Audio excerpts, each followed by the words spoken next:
Content warning. Episodes of Gray Matter may contain themes and depictions of extreme mental illness, traumatic bodily harm, and death. If you aren't in the right headspace to engage with those depictions right now, maybe this episode should wait for another time. Otherwise, proceed with caution. Hi there. Welcome back to Gray Matter. Have you ever noticed... Hold on. You hear that, right? That! Right there.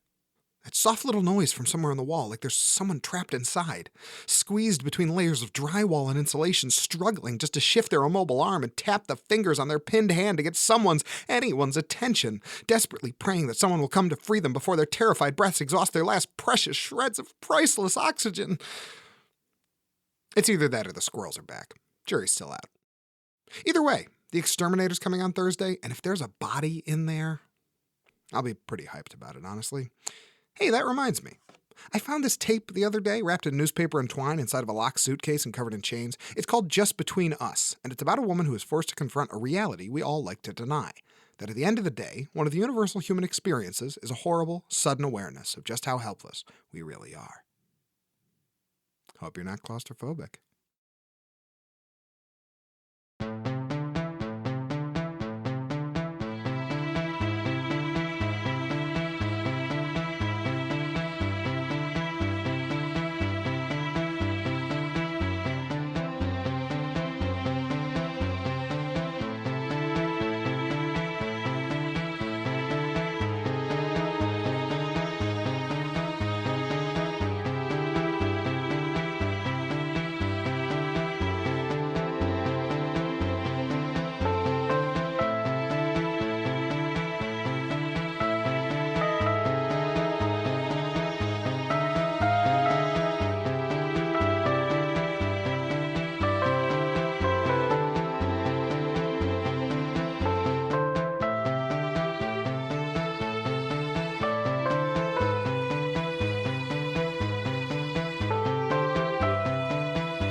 Just Between Us, written and directed by Jonathan Inbody.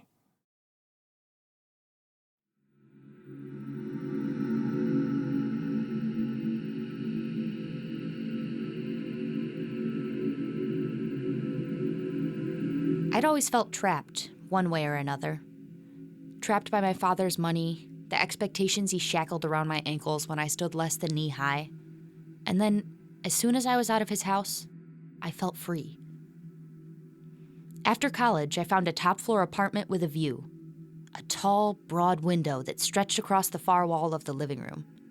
And every night, while I waited for a pot to come to boil or for the oven to finish preheating, I stood leaning on the waist-high half wall between the kitchen and living room, staring out at the sun setting over the city I now called home.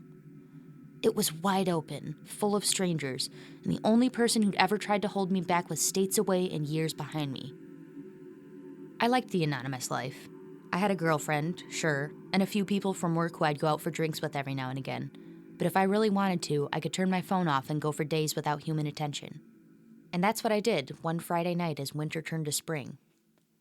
I stood leaning on the half wall, waiting for salted water to boil on the stove behind me as I watched soft rain patter against the glass of the picture window. There were nothing but people out there, sitting snug inside towers of metal and glass, and here I stood alone on top of the world, with no one to see and nowhere I was expected to be seen until first thing Monday morning. I was free. And then, all at once. I checked my water on the stove, then turned back towards the living room as I turned my phone off with one hand and leaned forward, extending my other hand to the half wall just in front of me. It was something I'd done 1,000 times, the kind of thing you do enough that you don't even think about it, but this time was different. This time, my open hand came into contact with a wooden molding on top of the half wall and went straight through. I lost my balance and fell forward, plunging through the solid wall like a ghost, and then, just as suddenly, I stopped. I looked down, confused. My right arm was sticking out of the wall below me, and beneath it the knee and calf of my right leg, but there wasn't any plaster or broken wood anywhere to be seen. It looked as if my hand and leg had gone straight through, like the wall wasn't there at all, or as if it was some kind of hologram that only just remembered it was supposed to be a solid object. I tried to move, but couldn't. There was a tightness in my chest, just where my ribcage met my stomach, and as I craned my neck to look down at it, I saw that it, too, was sticking out through the wall. I tried to twist, just a little bit, but the wall wouldn't budge, and neither would I.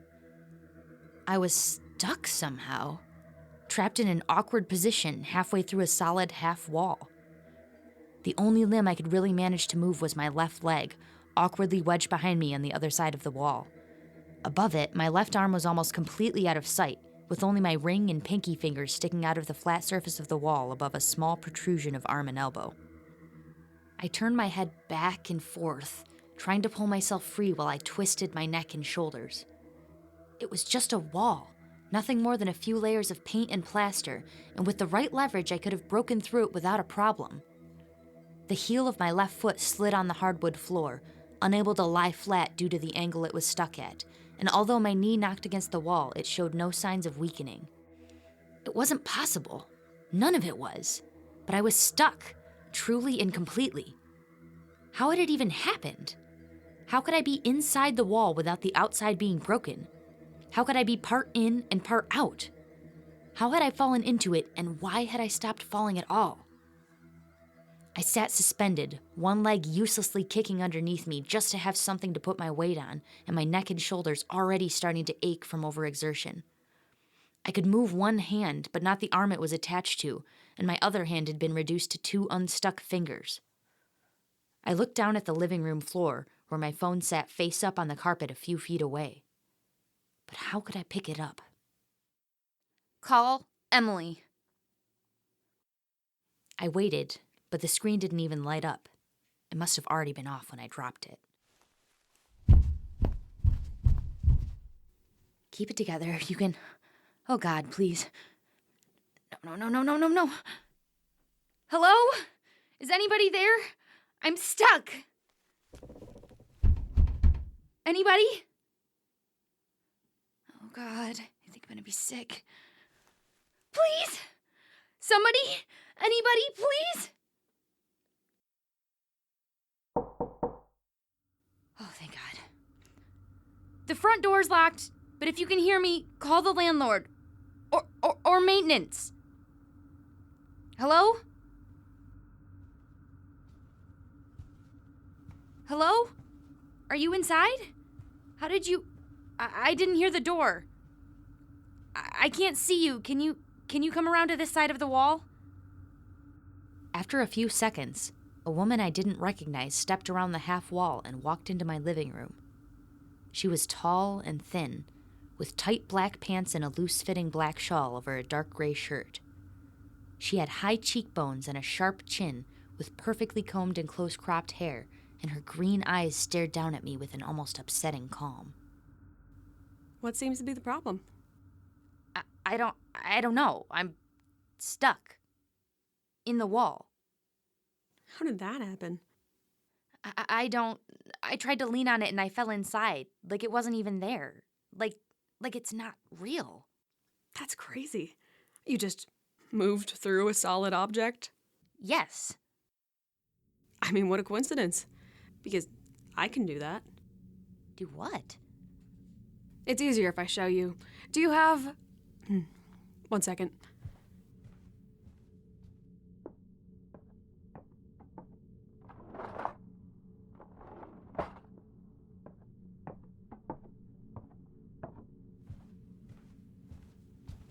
Here, look at this. A serving spoon. Ordinary in every way. Solid all the way through. From your drawer, no less. Now watch. She lowered the silver spoon towards my trapped right hand, and as it got close, I saw her hand begin to shimmer. It flickered at the edges, just slightly, like frames of celluloid skipping in a projector, and I watched the flicker spread down the spoon as she moved it to the back of my hand. She pressed the back end of the spoon into my hand, and it passed through, moving painlessly between the back of my knuckles and extending out of my palm as I watched in amazement. Then, all at once, she let go. The spoon stopped flickering and stayed just where she'd left it, embedded in my hand halfway up the silver handle. You can do that? Oh, yeah, I do it all the time. So how do you get it out? Get it out? Yeah, you put the spoon into my hand so you can take it out. Oh, I understand what you're asking. No, I can't. You can't take it out? Well, how could I hope? It's already in there. How do you know my name? I know lots of things. I make it my job to know. In fact, I know a lot about you, Hope Wyndham, daughter of Francis and Susan, date of birth February 12th, 1996. Who the hell are you? Oh, just a nosy neighbor. I have a name, but it's boring, normal. Just something to put on a driver's license. Tell you what, though, there's a name I like to go by instead. The Insider. Do you like it? The single name thing. It's like Zendaya or Bono. Who are you? I just told you. But in the interest of moving this along, let me explain something to you. From the outside, people, places, things, they look solid. But they're not. When you get microscopic, you realize that stability, solidity, they're optical illusions. There's more space in the universe than there are atoms. More empty space between atoms than anything else, even in things as solid as a 2-ton block of marble. And if we could move through that space, around those atoms, then this idea we have of solids, liquids, gases, well, it's all academic. You could walk through walls just like walking through air. Then why can't I move? Well, I tried to explain before with the spoon. When one thing is passing through another, when it's vibrating at just the right frequency to slip between those atoms and glide through that space like a knife through butter, then it doesn't matter how solid the object is, because the state of being solid is irrelevant. But if it stops vibrating, well, that's where the trouble starts. Because then all of those pesky atoms don't know where they belong. They don't know how to settle. Two solid objects existing in the same space? It's just not possible. It has to be possible, or I wouldn't be stuck. And that's where we leave 300 years of established scientific theory and move into the realm of the speculative. Or, if you prefer, the experimental. You see, just because something's impossible doesn't mean it can't happen. It just means it'll stop happening as soon as the laws of physics catch up. What does that mean? You'll find out. How are you feeling, Hope? How's that hand? It just feels weird, like pins and needles. What about your arms? Your stomach? Your leg? They're starting to Hurt? Yes. What's happening to me? All those lost little atoms are trying to find their way home. They won't be able to, but they'll try, and they'll try just about as hard as they can. Those little twinges of pain, that's only the beginning. Soon, you'll be begging me to kill you. Please. You have to get me out of here. I already told you I can't, and I wouldn't if I could. I gritted my teeth and strained my muscles, trying desperately to move. The two visible fingers on my left hand curled, and my right hand closed into a fist around the spoon embedded in my palm. But no matter how hard I pushed, the wall wouldn't give. Even with my foot half underneath me, none of my effort made any difference. I looked up to see her smiling down at me, and she took a step back as I tried again in vain to free myself. She slid a foot behind my dropped phone and pushed it a few inches closer, then watched with quiet delight as I tried to stretch my hand out to grasp it. The end of the metal serving spoon bumped into the wall as I turned my wrist, then scraped a long line in the surface of the paint. It was solid now, all of it, and so was I, and there was nothing I could do about it. Oh, please, don't move into acceptance just yet. You're barely out of denial. I'm going to get out of here and... Oh, no, right in the middle of denial. Would you shut up? And straight on to anger. Bargaining comes next. You know, I keep hoping, but nobody ever gets all the way to acceptance. You did this to me! I was hoping we'd get to that. I was really starting to wonder if you were really stupid enough to think it was an accident. You pushed me, didn't you? You made me intangible like the spoon. Tripped you, actually. The apartment below you is vacant. I jumped, stuck a hand through the floor, and grabbed your foot. Then, when I knew you were falling, I let go. And I had to do it pretty quick, too. If I hadn't gone solid again by the time my feet hit the carpet, I'd have fallen straight through. It's a good thing you live so high up. Otherwise, if I'd have timed it wrong, I could have ended up falling right into the ground. And if there wasn't a sewer or some pocket of underground space empty enough to land in, well, I won't bore you with any more of the details. Just trust me when I say it was very impressive. Color me impressed. Oh, don't be like that. I've given you a gift, you know. You'll be photographed, documented, front-page news, I'd be willing to wager.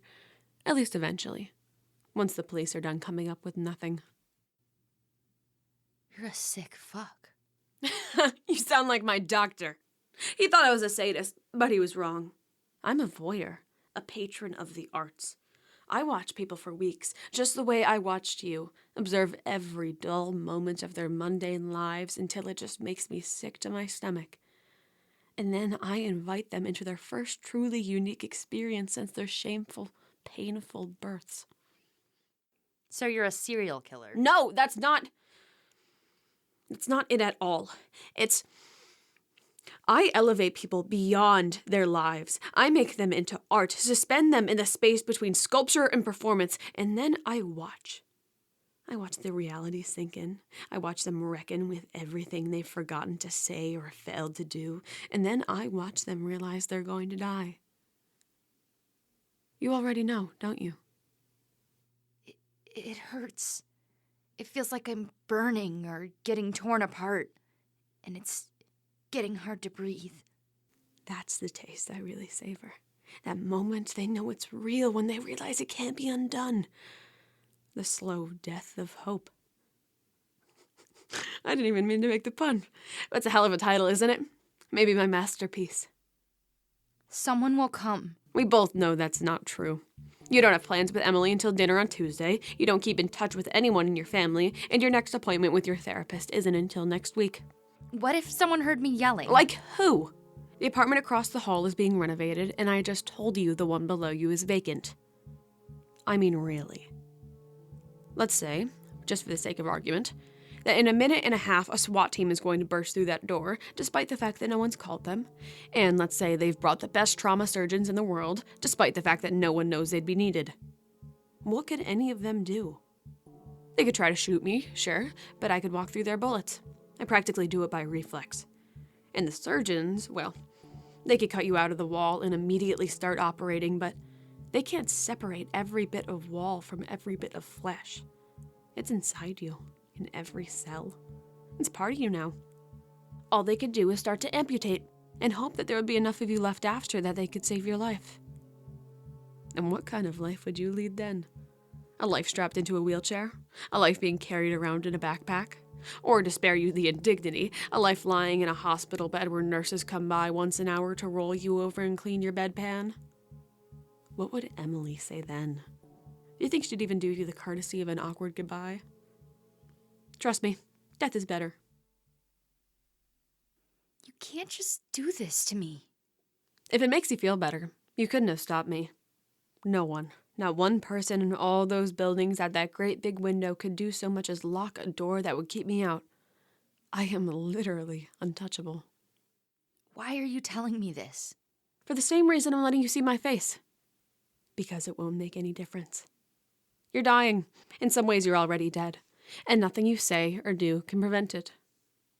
There was this one guy a while back that I put inside a fridge, his front half kind of sticking out like Han Solo in Carbonite. He was screaming, freaking out, begging for his life. And it was the damnedest thing. He managed to kind of twist his arm around enough to grab the handle of the refrigerator door and pull it open. I'll tell you what, if my art was the kind you could put in a gallery, the little placard next to that one would read, "Guts in the crisper drawer." Shut the fuck up!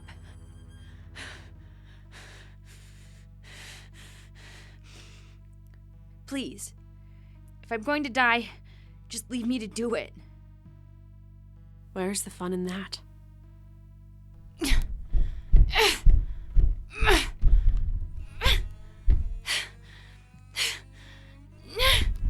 Go ahead. Do it. Try your hardest to break free. Fight through the pain.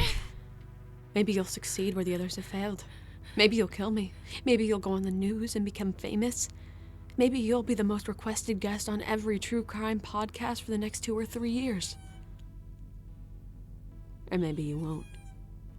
Maybe you'll die, just like everyone else.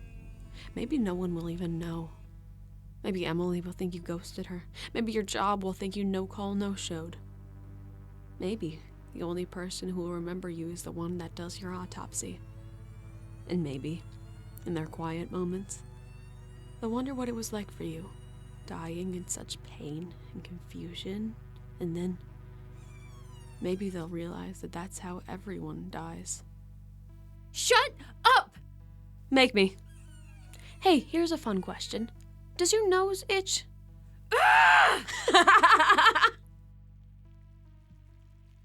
Oh, look at that. Your water's boiling. What were you planning on making?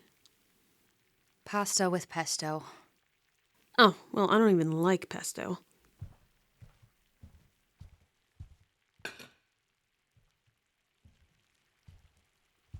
Shame to let the water go to waste, though, isn't it? What are you doing? Well, I'm always curious about how much sensation stays in the limbs without blood being able to flow right. All that wood and plaster mixed in, you know. I was thinking about tickling you, but... Oops. I spilled some. Please don't. And that was your good foot, too. What a shame. Should I try a hand next? Or maybe just dump it down the front of your face, see how long it takes you to pass out from the pain? Just do it. At least I wouldn't have to keep listening to you talk. Her eyes flashed with an anger I hadn't seen before. There was something there. Some wound. Something I could pick at. I mean, come on. You never hear stories about Pablo Picasso standing next to Guernica to explain it to everyone who walks by. Stop it! You're not playing along, Hope. You're ruining the fun. Oh, please. I thought it was supposed to be art. Doesn't getting a reaction mean it's working? You don't see real artists throwing hissy fits when someone doesn't like the work. After all, art's supposed to be challenging, isn't it? For the artist as much as the observer? Or is all of that performance art talk just bullshit from a boring run-of-the-mill murderer who wants to feel special? Artists are supposed to develop, aren't they?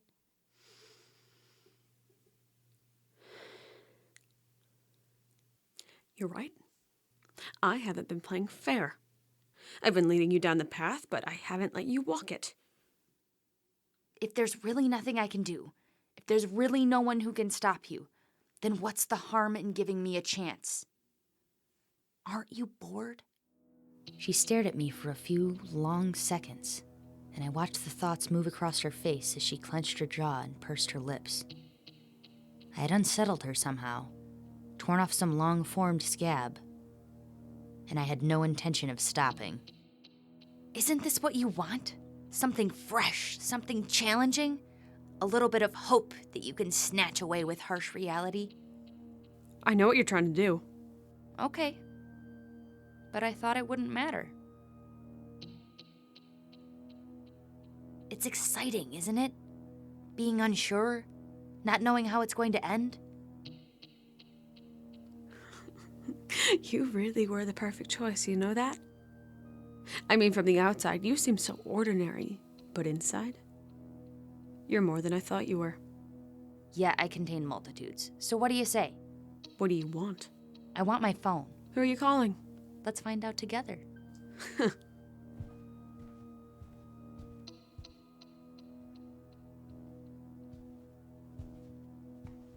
Turn it on. Hold it out in front of my hand. Who are you going to call? Does it make a difference? You laid out my choices pretty clearly. I can't stop you from leaving if I call the cops, and even if someone could save my life, I wouldn't have much to tell them. What am I going to say when they ask who did it? She didn't give me her name, but she loved to hear herself talk. Fine. Dial.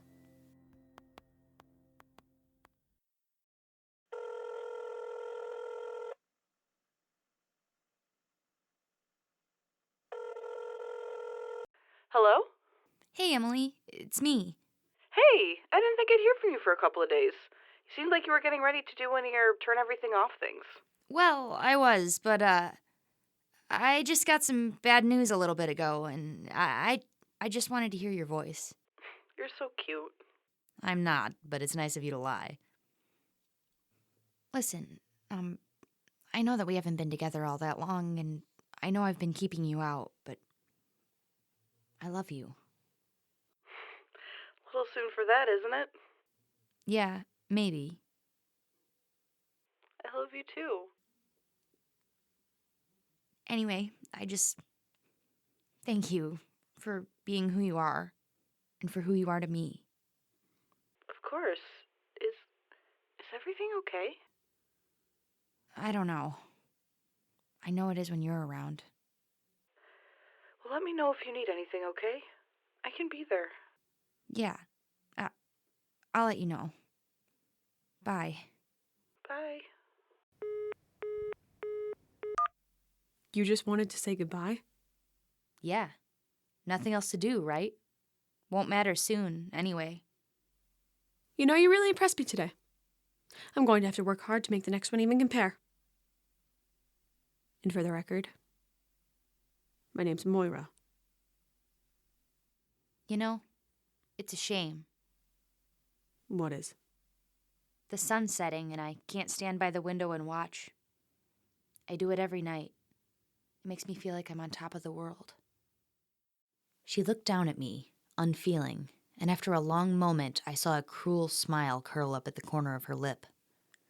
She turned and walked over to the window, her shoulders swelling at the thought of what she was denying me. She had taken everything but this, and she couldn't help but claim it. Unfortunately for her, that's what I was counting on. She lingered at the window, watching the orange sun sink behind all the familiar buildings, and when she turned to come back to my side, I knew my moment had arrived. I flung the phone out of my hand and it skipped across the carpet, then slid to a stop just where I'd wanted, directly beneath where her foot was about to come down. I watched, time crawling like slow motion as her heel landed and the phone slid forward. She toppled back, reaching both arms out for a handhold, and the edges of her head and shoulders began to shimmer. By reflex, that's what she told me. She fell back, moving seamlessly through the picture window like a ghost, and in a second, she was gone. She had 12 stories left to fall, just long enough for her to decide what she was going to do at the bottom. Hit the pavement as a solid, or keep falling straight through to the center of the earth. Hell of a choice, just like mine. See you at the bottom, Moira. I'd probably never know what she chose, but that was all right. It was more fun to imagine, anyway. After all, I had my own choice to make. I looked down at the phone, sitting just under the window. I couldn't reach it, but with voice commands it didn't matter. I could call the police, an ambulance. Hell, I could call hospitals to see which ones had open beds. I could call Emily, ask her to talk me through the pain until help arrived. Or I could just wait. It wouldn't take long, and I could keep what was left of my pride to myself. It was more than a lot of people got. The luxury of choice. For me, there was nothing worth more. Either way, soon enough, I'd be free.